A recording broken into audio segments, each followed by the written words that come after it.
Hello, and welcome to week 2, chapter 2 of July in Jonah. I hope you enjoyed week 1. We had some really good conversation and contributions, and a good kinship yesterday evening on Zoom. And so here we are for chapter 2. Chapter 2, which finds Jonah inside the big fish, or inside the whale. I've been away for a few days, having a long weekend for Christine with our daughter Caroline and her family. And we were homeschooling yesterday. And so for RE yesterday, we did the story of Jonah and the whale, Jonah and the big fish.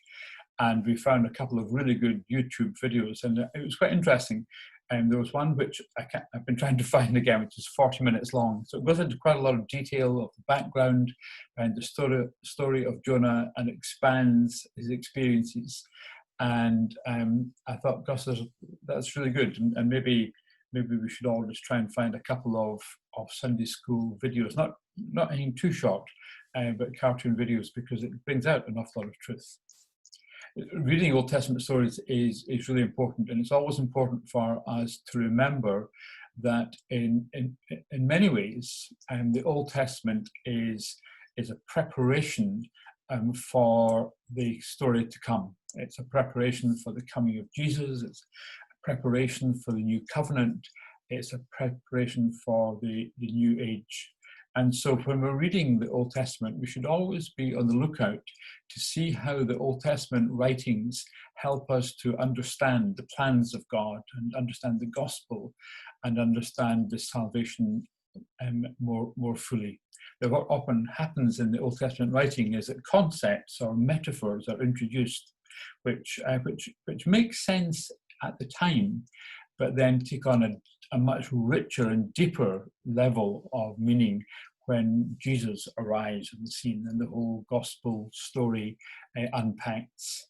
And so, of course, there's much in the story of Jonah which we can use as a comparison and a balance to the story of Jesus. And in our daily thought on day 9, we'll explore a bit of the theme of expiation.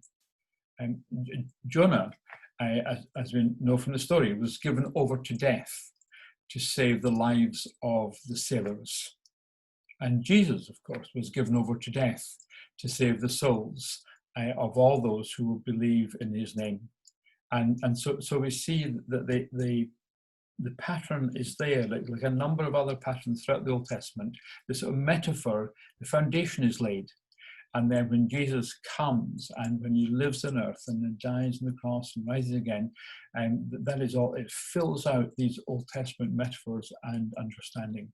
And we should always, when we read the Old Testament, we should always be looking for what this is saying about Jesus, what this is saying about the gospel. And our walk with God becomes richer as we understand more. And so we find ourselves this week in chapter 2, Jonah inside the big fish. And the video we looked at was quite an interesting picture of what inside of a fish might look like. And so there's all this conversation, sort of psalm-like praise that Jonah offers up to God, and he finishes off in verse 9, second half of verse 9, where he says, "What I have vowed, I will make good. I will say salvation comes from the Lord." He really didn't want the people of Nineveh to hear those words, that salvation comes from the Lord, because they would turn and be saved. But he recognizes that is the message that he has to share. You know, sometimes in the church as Christians, we want to package things in a certain way because we would like to decide what the outcome might be, or how people might respond, or who would respond or who wouldn't respond, and how they would be blessed. But the bottom line is that we're called just to speak forth the truth, and the truth that salvation comes from the Lord, and those words need to be heard. I wonder if you've ever been in a situation where someone has said to you, or you've heard someone say, "But you promised." Perhaps we hear these words most frequently from children or grandchildren, or maybe that's just me. Bribery can be a very effective way of persuading people to do what we want them to do. But bribery, of course, comes at a cost. So we say, do this, get yourself ready to go out, or whatever it is, do this, and I promise that I will do that, or I promise that this will happen. The power of bribery, of course, is dependent on us keeping our side of the bargain.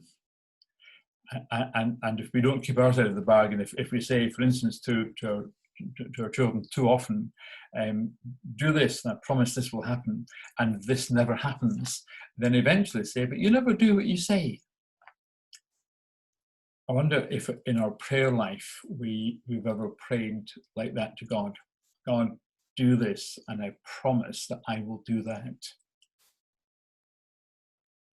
Have we ever prayed like that? And that would be, I think, one of the questions for this week. So this week it'll be interesting. I'm really looking forward to see what everybody will share.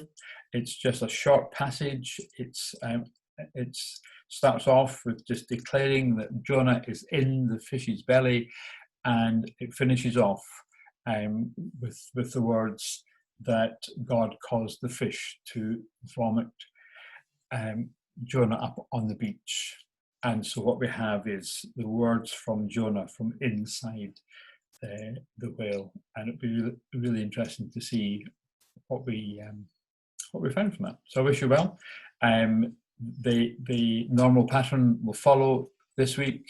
There'll be a daily thought for today. I think the thoughts for today are excellent. You'll see that they're all coming from a book, and if you want the whole book, the reference for it is at the bottom each day, and the notes that Liz is sending out each day. So enjoy those. They're powerful and sound and challenging and stirring, and I'm sure we'll have great input.